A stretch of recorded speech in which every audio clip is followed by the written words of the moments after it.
Hey everyone, welcome to the grand finale of Ask the Experts. It's the final episode with myself, Jeff Bacalar, and Peter Brown from GameSpot. That's who I am. That's who you are. This is upsetting, it's bittersweet.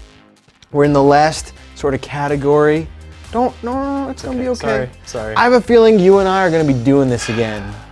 I'm gonna make you guys come to New York and we're gonna do this again. All right? All right. Now we're gonna talk all about our opinion on what this all means. Are the consoles worth it? Are you getting your money's worth? Should you upgrade? All that kind of stuff. So the first question we got is from Alexander, and he says, if he has a PS3, is it worth upgrading to the next generation, the PS4? Is it worth it? I almost don't even want to consider it upgrading. For all intents and purposes, going from a PS3 and then upgrading to a PS4, there's really no upgrade. No. One, there's no backwards compatibility. Right. So there's really no sort of migration. It's just a new system in a new generation. So do you think it's worth it for the bump in multi-platform games, like the graphical and performance bump? Do you think that's worth it? Maybe. I know some people are interested in better graphics primarily, right? And that's really what this new hardware is about for the most part. So something like Battlefield 4, Assassin's Creed 4, those games that are appearing on PS3 and 360, as well as the Xbox One and PS4, are gonna look a little bit better. But again, like, do more polygons and a higher resolution mean that I'm cool spending $400 or $500 just to get that? I mean, this has been the longest gap between console generations, right? So people are obviously hungry for new hardware, and there's that anticipation and the excitement that comes with getting something that's new and shiny and different. But at the same time, you know, when are you fooling yourself, or when are you actually doing yourself a service? Right. So maybe neither one of us actually sees the value in picking up a new console. Right. But Michael wants to know, do we think, in our opinions, that these systems are worth their asking price? That is sort of a tough question, I think. Yeah, I mean, we already answered it about the games, but how do you feel about the hardware and the added value that these things bring just to your living room in general? You know, when you look at the price of each, Xbox obviously being $100 more, in my opinion, that $100 does not feel worth it right at launch. Right. Because I lived with Xbox One in my living room, I've got the scars to show it and prove it, and my wife did not enjoy using Xbox One as a remote control for our cable box.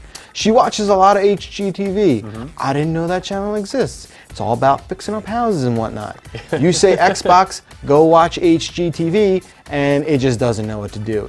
It has never worked. Yeah. But when you deconstruct the hardware inside each console, I mean, let's call a spade a spade. Right. There's more horsepower in a PS4. There is. Yeah. Yeah, the GPU is more powerful. The RAM is so much faster. For sure. You know, each of these consoles too, as much as they are hardware and games, there's also this service that gives them a lot of the functionality and entertainment that people really look for. So now you've got to balance Xbox Live versus PlayStation Plus. Both are required for multiplayer on their respective consoles. And I should say both of them give you free games, but Sony is giving you free games every month for PS4, PlayStation 3, Vita. Yep.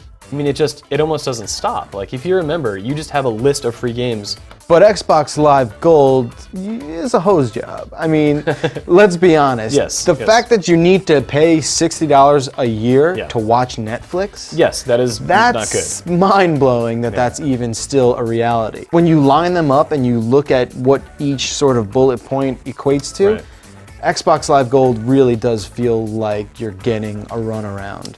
And I think even Skype requires Xbox Live Gold. Yeah, I think so. Which is crazy. Think, how crazy is that? Crazy. It's mind-blowing. Some of the game DVR functionality is tied to that as well. Sony is being a little more flexible, a little more generous. And they're not trying to bombard you with things that you're not even asking for. I mean, Pete Brown, man, this has just been a goddamn pleasure, is what it's been. It has. All right? Yeah. More of this. More of CNET, more of GameSpot. Yeah. All right? Let's Promise me. I promise you. Pinky swear? F yeah, we got a pinky. I need that back. I don't want to know.